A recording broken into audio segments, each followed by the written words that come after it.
Okay, so it's where we're starting. This is the beginning of the project. This is the back wall shelving units and has a fridge, double fridge here and a wine fridge here.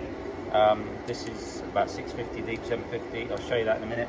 I've got some French oak for the back. I've got English oak for the bar because we kind of want a subtle live edge on all of the shelving. There's quite a big twist in this, unfortunately, which I didn't spot. So that's going to be a bit of a challenge, but it's 50mm at the moment. We want 40mm, so there's a chance we're going to get it, but it does look a bit twisted.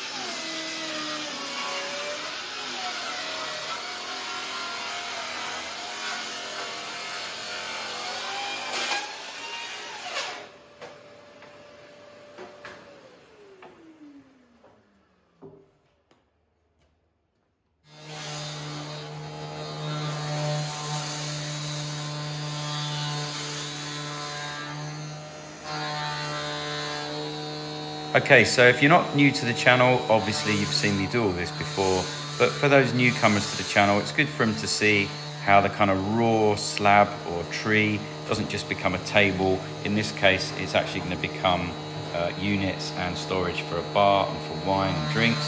So I just want to show you at the early stages how it all becomes a usable piece of timber.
Okay, so this is actually the day of the fire. I'm going to move, you'll see after this, to the new temporary workshop. You see in the background the cookie table, which was right at the door where the fire came in, and all the back end of what you see now on the trestles, right by that door, that is where the fire got in, and a lot of damage. You'll see it later on down the line.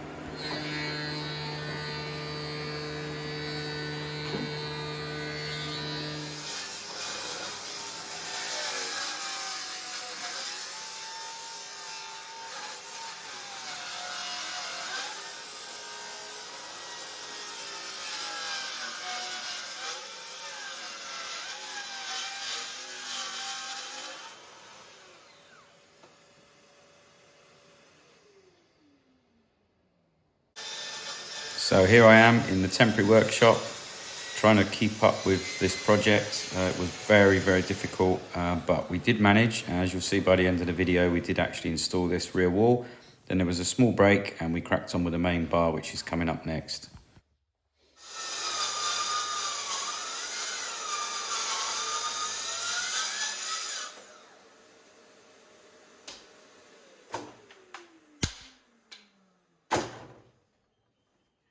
So it was really difficult working with some of the big stuff in this new temporary shop without all the lift tables and the big machinery. So my mate Pete here, absolutely brilliant guy, has come all the way down to stay for a few days and help me through some of these really difficult parts of the build. If you've seen before on the channel, we built a green oak frame together. He's not a woodworker, but he really enjoys it when he comes down, and we have such a laugh afterwards. So got to thank him for that. Couldn't have done it without him.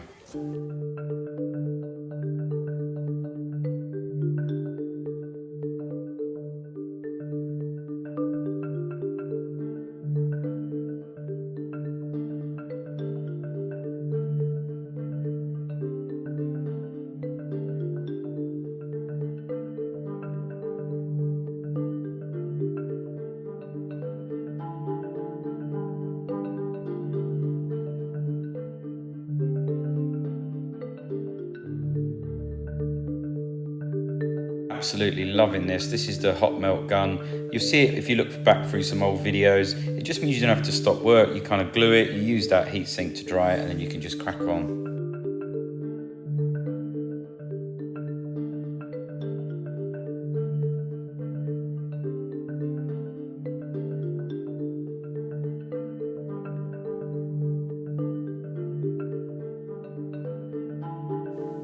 So my son Will here, if you're familiar with the channel, he usually does the welding, but for this job, he come and helped me on some of the joinery and some of the cutting and sanding because there was just so much to do. And as you can see, we're working here in the shop since the fire, so it's pretty rough. There's not a lot of lighting. All the help was needed to get this thing done.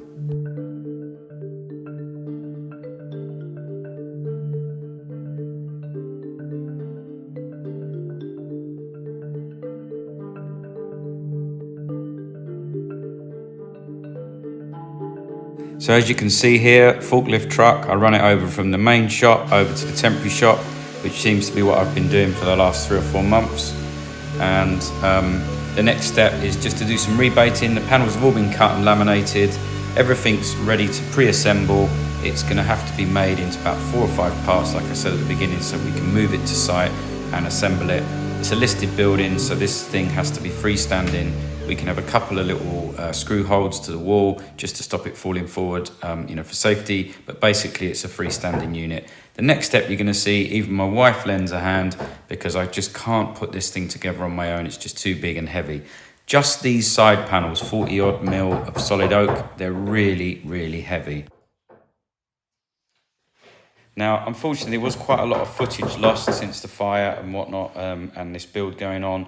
But when you see at the end us assembling all these kind of parts or pods, if you like, basically I'm using a Domino XL breakdown joint, and each module bolts together on site. So we can do a test fit here, as you'll see me and my son doing, and then when we get on site, it's exactly the same thing. We take a lift table and we reassemble it. There's lots of videos on the breakdown joint, and I've got quite a lot on the Domino XL if you want to look back through that.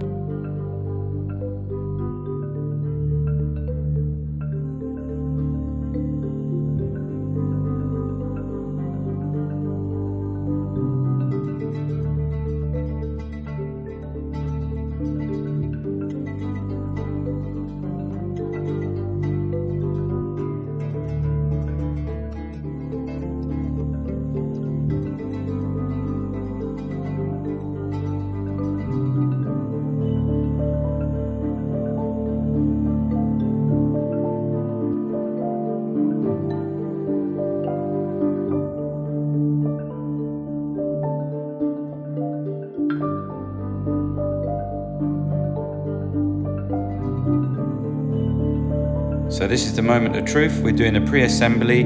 This garage wall is just about the size of the bar. It's about 6 meters across, 2.5 meters high. And we do end up actually taking a lift table with us to lift this big section you can see for the wine rack.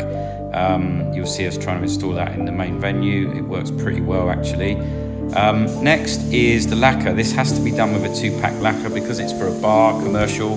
Not ideal circumstances, took a lot of denibbing in here doing it, trying to get it dust free, ventilation, etc. But I did manage to get away with it. I used a super hard 2-pack lacquer and it worked really well.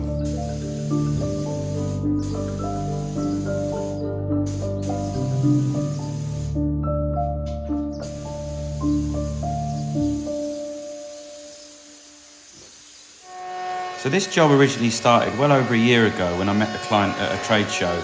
And when I went to the venue, I took lots of measurements for things like the skirting board and even the fireplace, which you'll see later on in the next video is going to be shelving. So here, I sent the template to the client, they checked it with the skirting board and it was absolutely fine. I kept a copy myself. So here I'm using a Tickman bit, which is a really big 50mm cutter, and just carefully nibbling away at this solid oak. On the back side, what you can't see there is I've got a template clamped and I'm using a bearing guide to copy that template so it fits nicely on the skirting.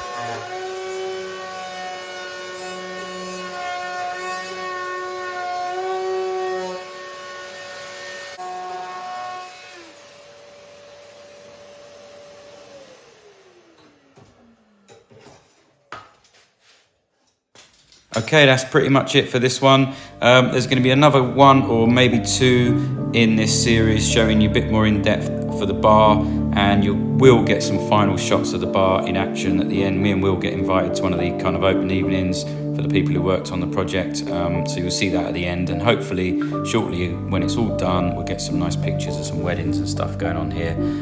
Anyway, thanks so much for all your support. I am getting back to normal slightly here. I'm hoping to be in the main shop in the next week or two, so things could start becoming a little bit more normal for me. Thanks so much for watching. See you all on the next one. Bye.